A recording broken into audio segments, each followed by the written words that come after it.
So you may remember like 2 months ago, I did my hectic half-lap mitre station and we got this far. However, it's not supposed to be an empty frame, it's supposed to be a functional workbench. So pulling out the rip cut, and we're going to start with the tops. This will be a fairly long video, but I've broken it down hopefully into some logical sequences. This is an old kitchen counter, which I am slicing and dicing to fit the 3 surfaces. That was the easy one, it was square. These ones got trickier, having to cut off the round kitchen top sections. And then doing a stop cut using my guide here to accommodate the brick pillar in the wall. Little Ryoba, just cleaning up the end of that. And then the other side of my track can be used for my jigsaw to help keep it in a straight line. So that countertop will fit in there. Nice scribing. Now we're back to more bed slats. Couldn't continue the project without them. These little bits of trim cut on my ripping jig.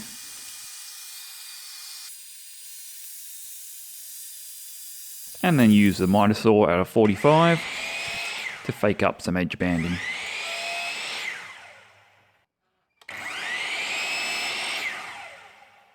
Glue and nails time. The glue was quite easy.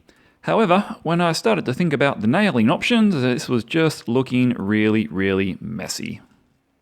Didn't have the right nails, couldn't figure out how I was going to do it easily, so time for some magic.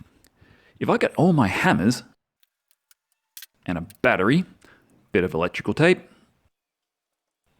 put them all together, then I wish really hard upon a star, what can we make happen? Oh yeah, boys, new tool day. This is the 1535 DZN Makita nailer, which I wanted for my birthday, and luckily wifey watches my videos, so I got one. This is literally the first time that I've pulled it out, and there is, like any tool, a bit of learning to go on here. I was a bit tentative with it to start with, and I'm using the soft nose cone, which I quickly got rid of, but this is an absolute game changer. Nothing I couldn't already do, but I can now do it 10 times faster. It did cause me a few problems down the line, but we'll deal with those later. Sanding the edge banding, don't forget to go through the really thin veneer on top and make a mess of it. There were learning experiences with the nail gun, shall we say, and a few minor stuff-ups with the miters, but nothing we couldn't just slide in and fix. Soon though, I was powering along with my new toy. Edge banding was on, and the tops were done, but not attached. Now for something else new, drawers, drawer slides in particular. 3 drawers for this build, and again, delving into the scrap pile, searching for 12mm plywood that I'd use to make up the boxes. Edge guide on the ripping jig, made sure that all of the drawer pieces would be the same height.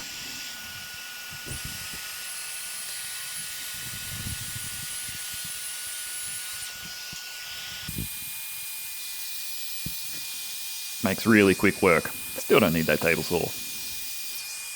Chopping all the drawer sides to the same length. And the fronts of the drawers too. Now this was my test section, just getting the fronts the correct size. Rebate construction for these drawers. Clamping 2 of them together not only makes sure that the rebates are exactly the same on both sides of these drawer front and backs, but makes it a lot safer too and gives you something to hold on the clamp.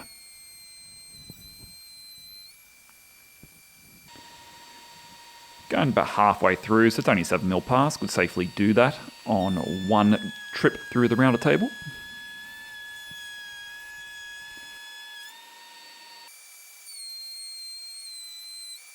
Then a 6mm bit in there, 1/4 inch, in order to make a groove or a dado there for 6mm MDF, which will form the base of the drawers.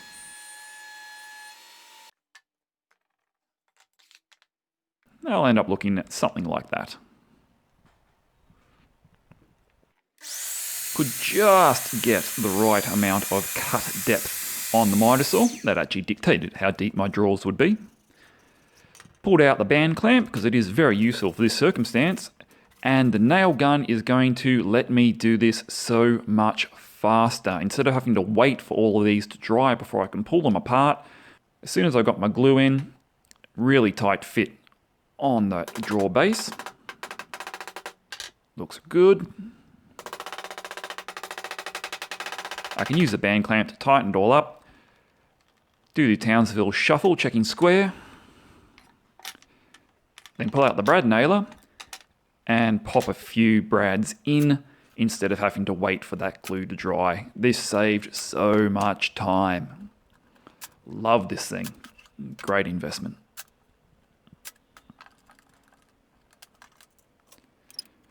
Wham bam, thank you ma'am. Still needed a few little taps with the hammer as I'm learning how to correct the power on it. And I should also learn how to measure properly too, because I needed to get the planer out to make these drawers fit correctly, just a little bit. Now the little drawer didn't have drawer slides on it, so I had to quickly tack down some wooden runners underneath so it would work smoothly. Right, I'm trying a new skill on this project, and it is drawer runners. These are literally just the cheapy ones from Bunnings, the right size for the depth of my drawer that I have here. And I don't have the fancy jig yet, and I might get it if I had to do this more often. But for the moment, I'm going to be using just an offcut to do my spacings. Wish me luck. It's always fun learning new things. But it's a little bit intimidating too sometimes. I've watched enough YouTube videos of this. Hopefully it goes smooth enough. So first you hit this little toggle on the side to remove the part that will stick to the drawer. Those shims are actually a little bit too thick, so instead of that, I'm going to pull out some 2mm bits of Perspex that I had lying around, clamp it down, drill some holes using the level to keep it nice and straight, and screw it in.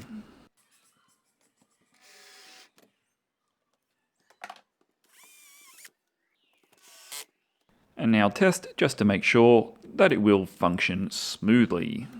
Fortunately, I'd only screwed down the top of the workbench, so I could pull that off to make my installation job a little easier. Bang, bang, bang, bang, bang. Super fast forward to have another drawer, and this one fit very nicely. So the shims went back in. You can pull the drawer runner out and line it up with the front of the inner box. There will be a drawer front on here eventually too. Then it's a simple matter of finding the holes, popping in some screws, pulling it out, repeating that step. Once 2 screws are in, you can pull out the whole drawer and finish off the job. Now this one didn't function quite as smoothly as the first one that I tried. There's a reason for that. We'll see later on. Right, so next up, I'm going to have to attach these tops. And to be honest, I didn't really think this through to begin with, but the solution I've come up with is going to be pocket holes. I haven't used any on this yet, so it's time to squeeze them in. So what I'm going to do is use something which in my pocket hole review video I said was useless. More for me. Take the brick out and grab this little attachment. It comes with the master kit. If you don't have it, you don't have to have it. You can just space it out manually. However, this is going to make my life a lot easier because I can insert my brick, set my depth to the thickness of the wood, and I'm going to clamp the drill guide onto these rails and drill my pocket holes in order to secure from underneath. So the first ones were along the back wall, so I could do this on the outside, which just made my life a little bit easier. The clamping block worked really well. Then I had to get a bit more creative to access the inside, so I didn't have those pocket holes showing quite as much. Luckily all this climbing around kept me warm. Been bloody chilly here in Sydney recently if the beanie and thermal didn't give it away. You know what I just figured out? I was clamping that backwards. On your Kreg clamp, one of the pads is smaller than the other one, and oddly enough, it fits exactly into there. Even more strangely, these two little bits, which I knew must have a purpose but couldn't figure out what it was, they do that. So now, it locks in the right position, So when you want to clamp it down,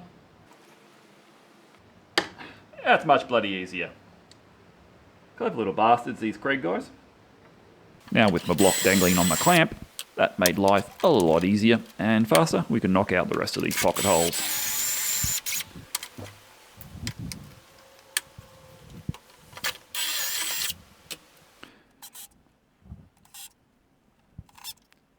Bang in some of the Kreg screws, hold that workbench down, and in a few places I didn't need to use pocket hole screws. I could access the little drawer tops there and just use some regular screws to finish the effect. Bit of weight in the bench now with those heavy MDF tops on, but at least it's looking like a workbench. I had very carefully and purposely not put brads in this section so I could route out where the handles of the actual Mitresaw would need to go, so I could sit down flush on the table. And finally lifting the beast into its home position. Really nice snug fit here. I did make one boo-boo though. While in the right direction it worked, on the left it banged up. And then I banged up my chisel, because while I had left space for the router section, I hadn't counted on this, and of course it went straight into a brad nail and nearly destroyed the damn thing. But that little cut allowed me to get full range on the Mitresaw. I needed a little shim here just to get the Mitresaw up to the correct height, so it's just a fraction of a millimetre above the bench top, so the wood would sit nice on there. Then drill a few holes through and bolt it down nice and securely. The next step is the reason for having a Mitresaw station, and that is the T-Ttrack and stop block. T-Ttrack is aluminium, so you can just cut it with your regular wood blade as long as you take it nice and slow. I got mine from Timbercon, the Belladonna I think it's called, nice and cheap. Here is a trick that I got off Dave Stanton for setting the correct depth when routing out something like T-Ttrack. Zero off your bit, turn it around, shove the T-Ttrack in, and set the stop on the T-Ttrack. Then when you lock it all down, you'll be at the exact correct depth. I did this in 2 passes, using the T-Ttrack clamp down as my straight edge, and then had to actually switch out the base to the trim base in order to get all the way to the edge here. You notice I'm not going to have a fence, I am just literally going to use the T-Ttrack and stop block and use the short fence on the Mitre station. Just in front of the groove for my T-Ttrack, I routed a millimetre thin pass on the router for the tape, which will get stuck down there. Now this is cheap T-Ttrack, so it didn't have any holes in it. I had to drill those myself and then use an 8mm drill bit to countersink those as well. No glue, just a few screws. And my bolts now slide nicely through there. I just picked up this Lufkin steel tape that has already got sticky on the back of it from Bunnings for a few bucks, and it worked really well. Exactly where my zero was on the left-hand side didn't matter. You'll see why very shortly.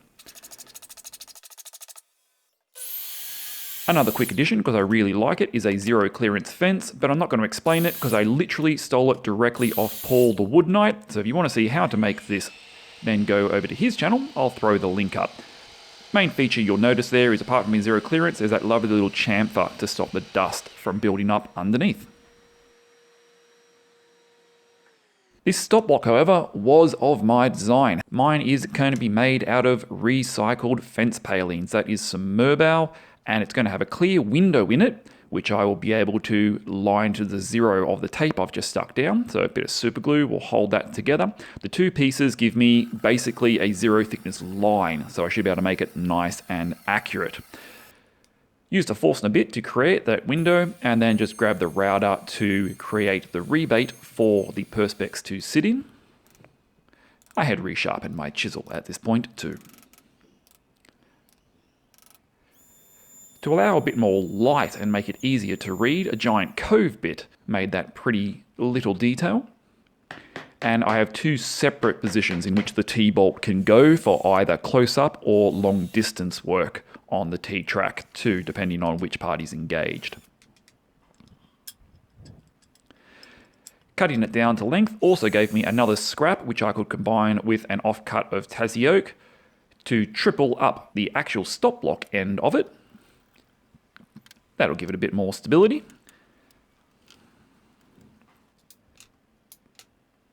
Quick plane to get things all nice and pretty. Sanding in grain is never fun, but it did work eventually. And because my joins were rubbish, I put a V-bit in the router and made a couple of nice little details. Thanks, Cuffy. Good tip there.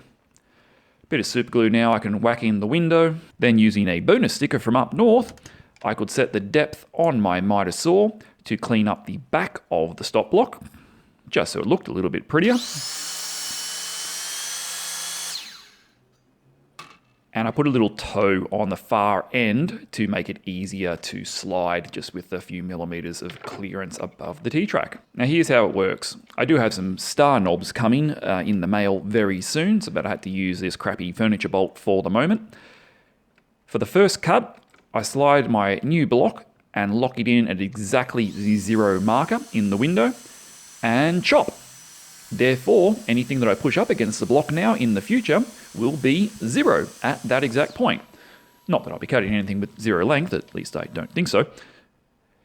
But we thought we'll do a test. So we're set at 10 centimeters or 100 millimeters. Whack a test piece in there, give it the chop down, pull out the calipers and see how we went.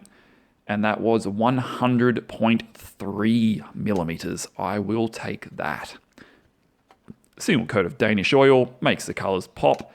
And that's a damn pretty little stop block. Moving along, and it's time to make the draw fronts, last major stage. But my old straight edge has seen better days. However, the magic worked before, let's try it again.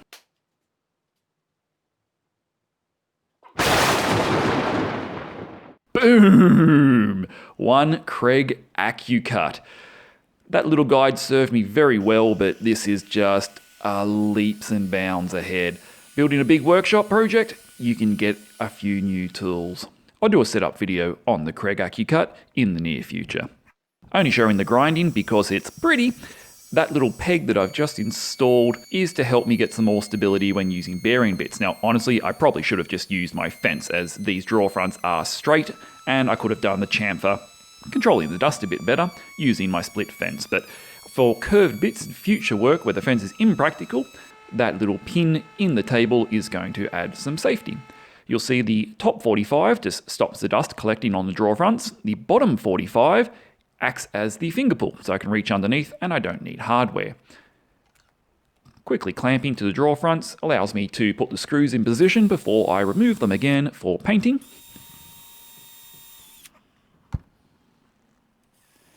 And we are getting very close to the end of this build. You also notice I do some little cutaways there to make the draw fronts sit nice and pretty over the edge of the main table. Finished with draw fronts, just the paint to go. Nice and flush, isn't it? Lies. Watch this. May notice how this doesn't sit quite flush and my draw runner's a bit too long here. So I had to chisel out this tapering mortise all the way down there so that this will actually sit flush up. Never believe anything you see on YouTube. At least it works. Drawers, of course, get some undercoat to seal the MDF and then a bit of workshop blue over the top. Then I give them a final spray with some satin Bond All just to make them nice and tough as they're going to be handled regularly. While the paint's drying, another new tool. Geez, I shouldn't tell wifey how much money I've been spending recently. But these Sutton bits I got from Total Tools, and they are my first hole saws, and they are absolutely brilliant so far, even though I've only asked them to cut through MDF. That plug hole there is going to be for my vacuum. Sliding up from underneath. No, the dust collection on this thing isn't brilliant, but it is certainly better than nothing. Couple of coats of workshop blue later, I can reattach the draw fronts, and we're just about done.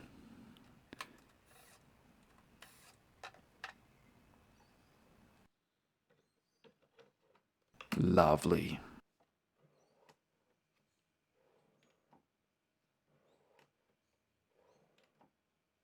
Oh my goodness gracious me. It's finally done. It's been so long I can't even remember when I started this. I just know it was June that I released the video for the frame, and it's now the end of July. This is a massive project and probably the biggest one that I'm going to do this year, at least until the summer I think. What have we ended up with? Well, we've got a Mitresaw that has a stand. I can bevel it both directions quite easily. I can rotate it all the way in each direction too. Little hook up here for the cable to keep that out of the way. Zero clearance fence a la a wood knight so that I can get some nice tear out free cuts.